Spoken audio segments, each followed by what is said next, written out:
Bienvenido nuevamente a esta serie de reflexiones que hemos comenzado en esta última parte hablando del trabajo, reflexionando sobre el trabajo. La vez pasada mencioné que en mi criterio o es parte de mi pensamiento creer que la agricultura no fue el primer impulso para la creación de las aldeas o sociedades. Pienso, como parte de ese pensamiento que he venido acumulando a lo largo de los años cuando estudio y reflexiono sobre estos temas, pienso que fue algo no tan visible como la agricultura, no tan tangible.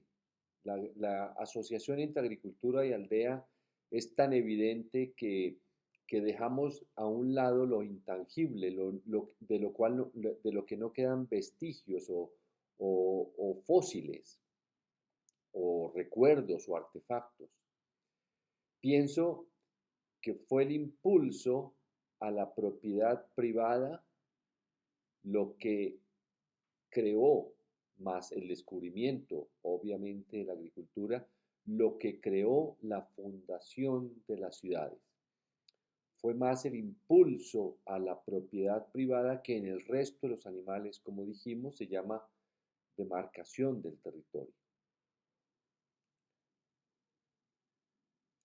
En esa, dijimos, como parte de esa propiedad privada, los primeros propietaristas y líderes, tanto llamémoslo hoy políticos y religiosos, vieron muy natural, lo, lo entendieron como parte de su propiedad al trabajador. Y estamos hablando de hace 15.000 años, que es un tiempo muy largo si consideramos el, la cantidad de años en los cuales o dentro de los cuales se ha considerado al trabajador como un esclavo. Sobre todo también pensando en que ha habido muchísimos y hubo muchos intentos por, de los esclavos por liberarse. Y los propietaristas y los líderes políticos y religiosos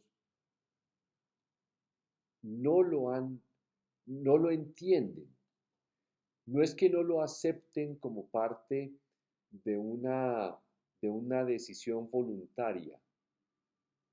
Yo creo que ellos, y, y yo creo que usted no se cuenta entre ellos, y la mayoría de las personas no nos contamos entre ellos porque no lo entendemos, pero yo creo que ellos ven natural que el trabajador y el esclavo sea su propiedad.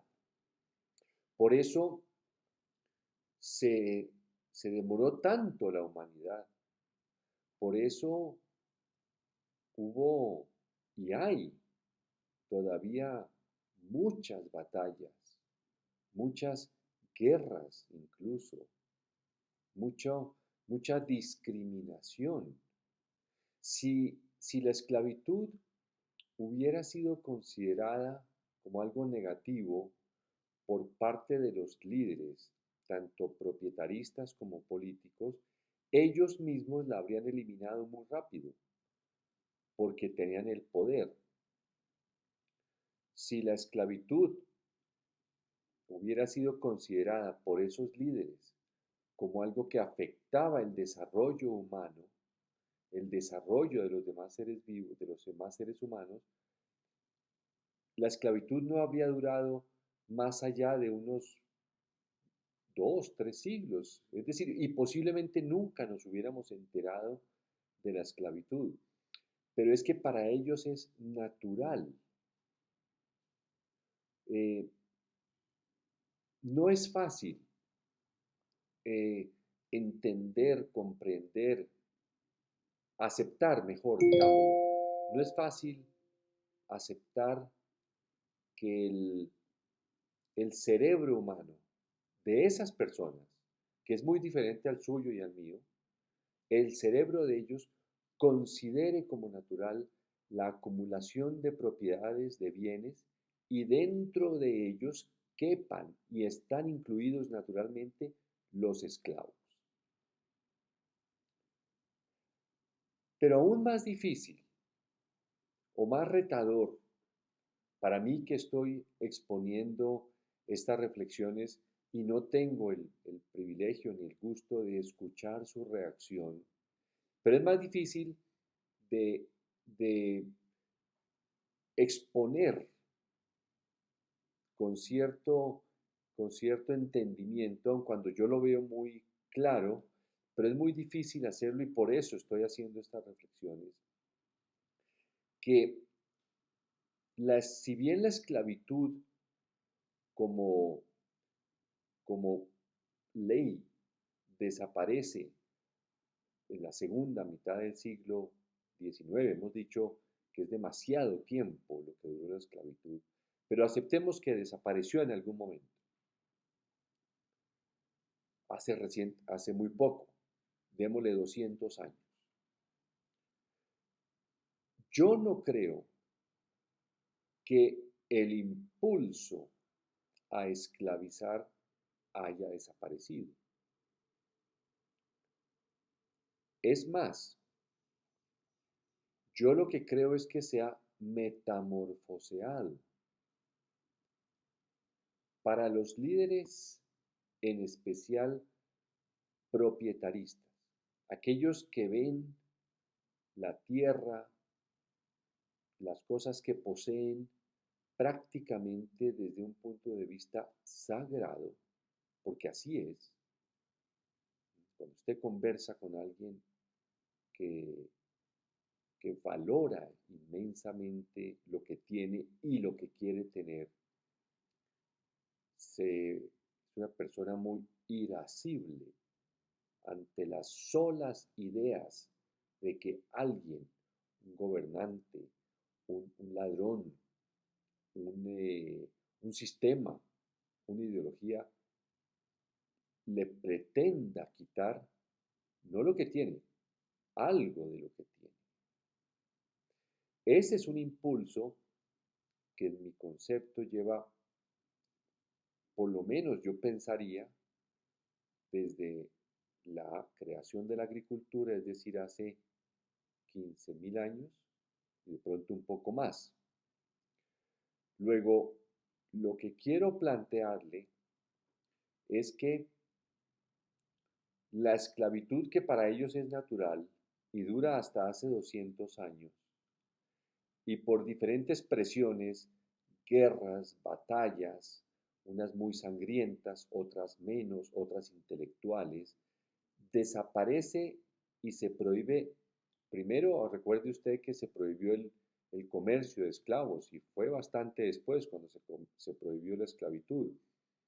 Al final se prohíbe la esclavitud. Ese es el producto, o las leyes que prohíben la esclavitud son el producto de la evolución de unos sistemas legislativos. Pero las leyes que emanan de los gobiernos o de los estados no eliminan los impulsos mentales o cerebrales. Piense usted en cuántas leyes prohíben el robo o el crimen. Y no por eso desaparece el ladrón, desaparece el asesino.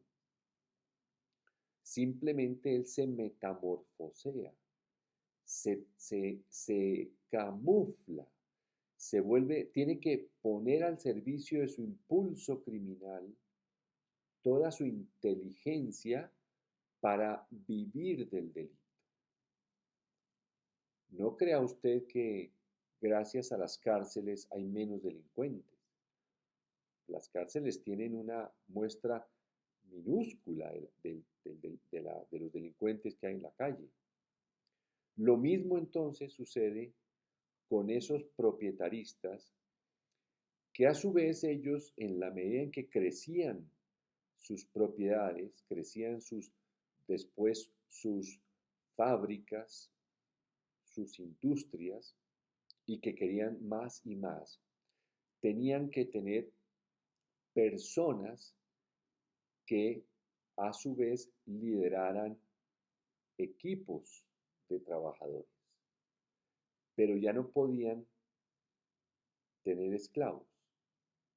Luego tuvieron que hacer algo para metamorfosear, para transformar y para ejercer ese impulso sin caer en en la ilegalidad de tener esclavos.